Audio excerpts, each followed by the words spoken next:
A Dance in Fire. Chapter 5. Soap. The forest will eat love. Straight ahead, stupid and a stupid cow. The voice boomed out so suddenly that Decimus Scotti jumped. He stared off into the dim jungle glade from which he only heard animal and insect calls and the low whistling of wind moments before. It was a queer, oddly accented voice of indiscriminate gender, tremulous in its modulations, but unmistakably human. Or, at very least, elven. An isolated Bosmer, perhaps with a poor grasp of the Cyrillic language. After countless hours of plodding through the dense knot of Valenwood jungle, any voice of slight familiarity sounded wondrous. "Hello," he cried. "Beetles on any names? Certainly yesterday, yes." The voice called back. "Who, what, and when, and mice?" "I'm afraid I don't understand," replied Scotty, turning toward the brambled tree, thick as a wagon, where the voice had issued. "But you needn't be afraid of me. My name is Decimus Scotti. I'm a Cyrodiil from the Imperial City. I came here to help rebuild Valenwood after the war, you see, and now I'm rather lost." "Gemstones and grilled slaves, the war?" moaned the voice and broke down into sobs. "You know about the war? I wasn't sure. I wasn't even sure how far away from the border I am now." Scotty began slowly walking toward the tree. He dropped Regulus's satchel to the ground and held out his empty hands. "I'm unarmed. I only want to know the way to the closest town. I'm trying to meet my friend, Leodes Juris, in Sylvanar." "Sylvanar," the voice laughed. It laughed even louder as Scotty circled the tree. "Worms and wine, worms and wine. Sylvanar sings for worms and wine." There was nothing to be found anywhere around the tree. "I don't see you. Why are you hiding?" In frustration born of hunger and exhaustion, he struck the tree trunk. A sudden shiver of gold and red erupted from a hollow nook above, and Scotty was surrounded by 6 winged creatures, scarcely more than a few inches long. Bright crimson eyes were set on either side of tunnel-like protuberances, the animals' always open mouths. They were legless, and their thin, rapidly beating, aureate wings seemed poorly constructed to transport their fat, swollen bellies. And yet, they darted through the air like sparks from a fire. Whirling about the poor clerk, they began chattering what he now understood to be perfect nonsense. "Wines and worms, how far from the border am I? Academic garnishments, and alas, Leodes Juris. Hello, I'm afraid I'm unarmed. Smoke and flames, and the closest town is dear Oblivion. Swollen on bad meat, and indigo nimbus, but you needn't be afraid of me. Why are you hiding? Why are you hiding? Before I begin to friend, love me, Lady Zulika." Furious with the mimics, Scotty swung his arms, driving them up into the treetops. He stomped back to the clearing and opened up the satchel again, as he had done some hours before. There was still, unsurprisingly, nothing useful in the bag, and nothing to eat in any corner or pocket. A goodly amount of gold. He smiled grimly, as he had done before, at the irony of being financially solvent in the jungle. A stack of neat blank contracts from Lord Vanitch's building commission, some thin cord, and an oiled leather cloak for bad weather. At least, Scotty considered, he had not suffered rain. A rolling moan of thunder reminded Scotty of what he had suspected for some weeks now. He was cursed. Within an hour's time, he was wearing the cloak and clawing his way through mud. The trees, which had earlier allowed no sunlight in, provided no shelter against the pounding storm and wind.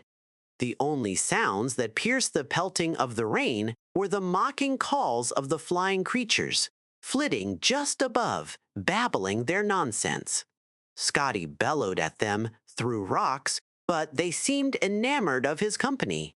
While he was reaching to grab a promising-looking stone to hurl at his tormentors, Scotty felt something shift beneath his feet. Wet but solid ground suddenly liquefied and became a rolling tide, rushing him forward. Light as a leaf, he flew head over feet overhead, until the mud flow dropped and he continued forward, plunging down into a river 25 feet below. The storm passed quite as instantly as it had arrived. The sun melted the dark clouds and warmed Scotty as he swam for the shore.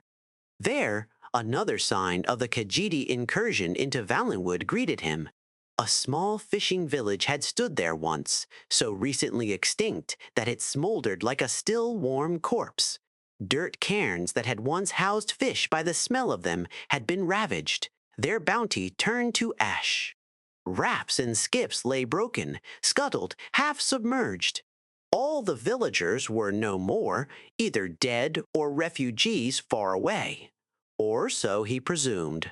Something banged against the wall of one of the ruins. Scotty ran to investigate. "My name is Decumus Scotty," sang the first winged beast. "I'm a Cyrodiil from the Imperial City. I came here to help rebuild Valenwood after the war, you see, and now I'm rather lost."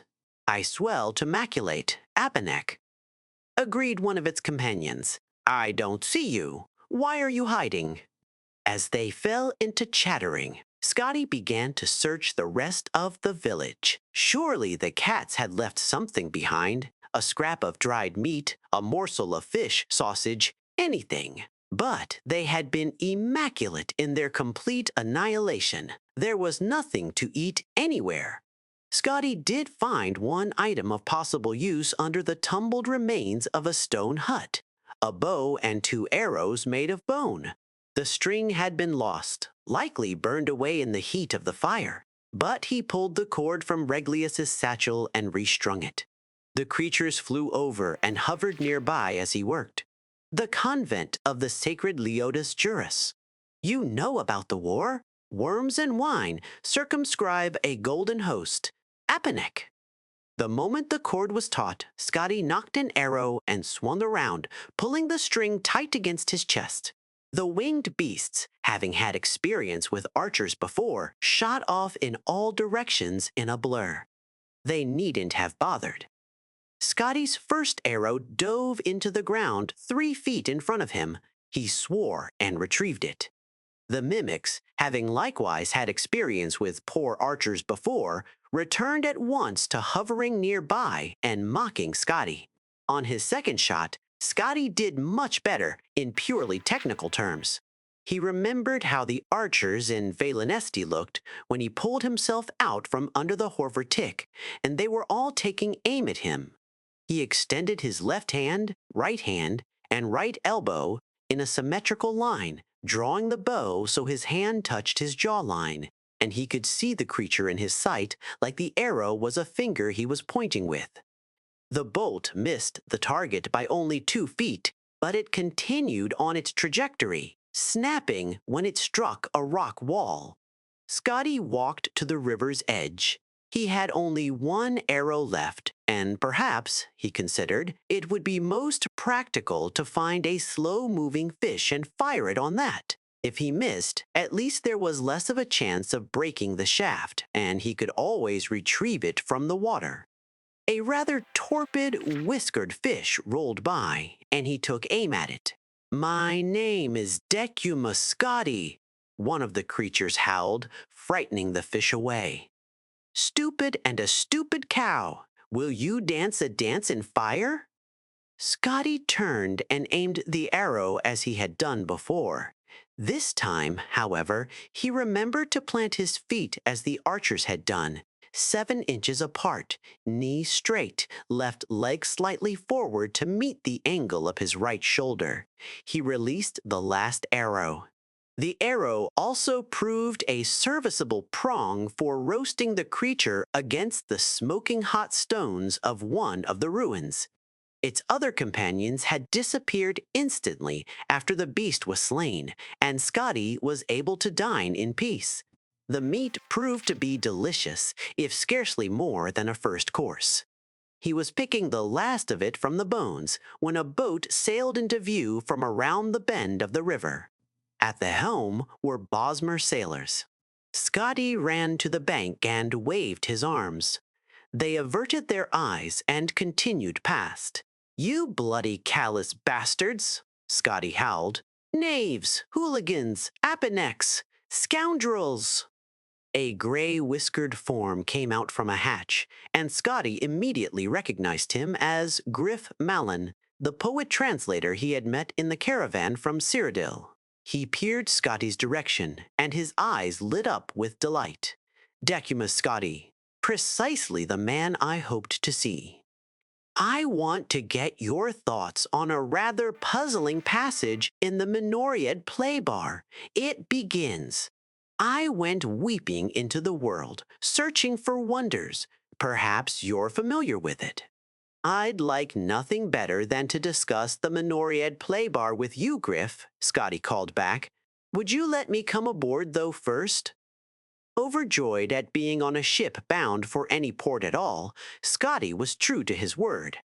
For over an hour, as the boat rolled down the river past the blackened remnants of Bosmeri villages, he asked no questions and spoke nothing of his life over the past weeks. He merely listened to Mallon's theories of Merethic Aldmerai esoterica.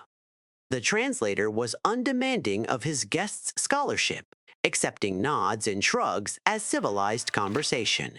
He even produced some wine and fish jelly, which he shared with Scotty absent-mindedly as he expounded on his various theses. Finally, while Mallon was searching for a reference to some minor point in his notes, Scotty asked, "Rather off subject, but I was wondering where we're bound." "The very heart of the province, Sylvanar," Mallon said, not looking up from the passage he was reading. "It's somewhat bothersome, actually, as I wanted to go to Woodhearth first to talk to a Bosmer there who claims to have an original copy of Dirith Yal Milhiad, if you can believe it. But, for the time being, that has to wait. Somerset Isle has surrounded the city and is in the process of starving the citizenry until they surrender. It's a tiresome prospect, since the Bosmeri are happy to eat one another, so there's a risk that, at the end, only one fat wood elf will remain to wave the flag." "That is vexing," agreed Scotty sympathetically. "To the east, the Khajiit are burning everything, and to the west, the High Elves are waging war. I don't suppose the borders to the north are clear?" "They're even worse," replied Mallon, finger on the page, still distracted. "The Cyrodiils and Redguards don't want Bosmer refugees streaming into their provinces. It only stands to reason. Imagine how much more criminally inclined they'd be now that they're homeless and hungry." "So," murmured Scotty, feeling a shiver, "we're trapped in Valenwood." "Not at all. I need to leave fairly shortly myself, as my publisher has set a very definite deadline for my new book of translations. From what I understand, one merely petitions to the Sylvanar for special border protection, and one can cross into Cyrodiil with impunity. Petition the Sylvanar, or petition at Sylvanar. Petition the Sylvanar at Sylvanar. It's an odd nomenclature that is typical of this place, the sort of thing that makes my job as a translator that much more challenging.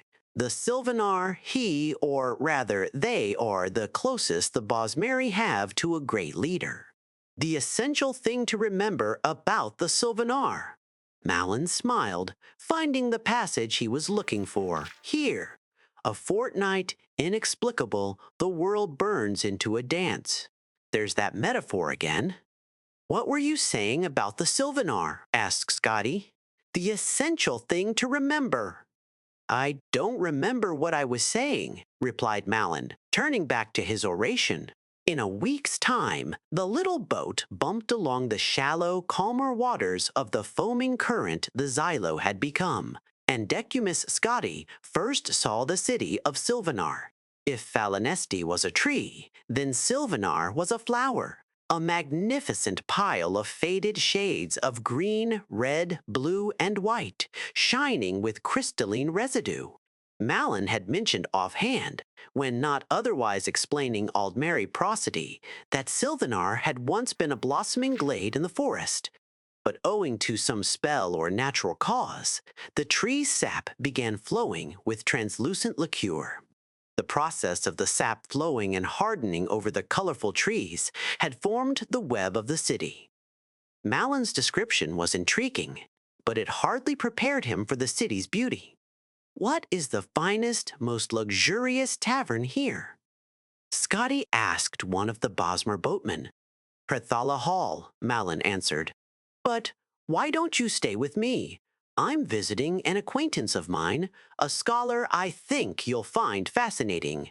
His hovel isn't much, but he has the most extraordinary ideas about the principles of a Merithic Aldmeri tribe, the Sarmathi. Under any other circumstances, I would happily accept, said Scotty graciously. But after weeks of sleeping on the ground or on a raft and eating whatever I could scrounge, I feel the need for some indulgent creature comforts. And then, after a day or two, I'll petition the Silvenar for safe passage to Cyrodiil. The men bade each other goodbye. Griff Malin gave him the address of his publisher in the Imperial City, which Scotty accepted and quickly forgot. The clerk wandered the streets of Silvanar, crossing bridges of amber, admiring the petrified forest architecture. In front of a particularly estimable palace of silvery reflective crystal, he found Prethala Hall. He took the finest room and ordered a gluttonous meal of the finest quality. At a nearby table, he saw two very fat fellows, a man and a Bosmer, remarking how much finer the food was there than at the Silvanar's palace.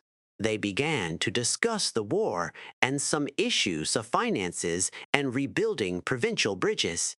The man noticed Scotty looking at them, and his eyes flashed recognition. Scotty, is that you? Kynareth, where have you been? I've had to make all the contacts here on my own. At the sound of his voice, Scotty recognized him. The fat man was Leodis Juris, vastly engorged.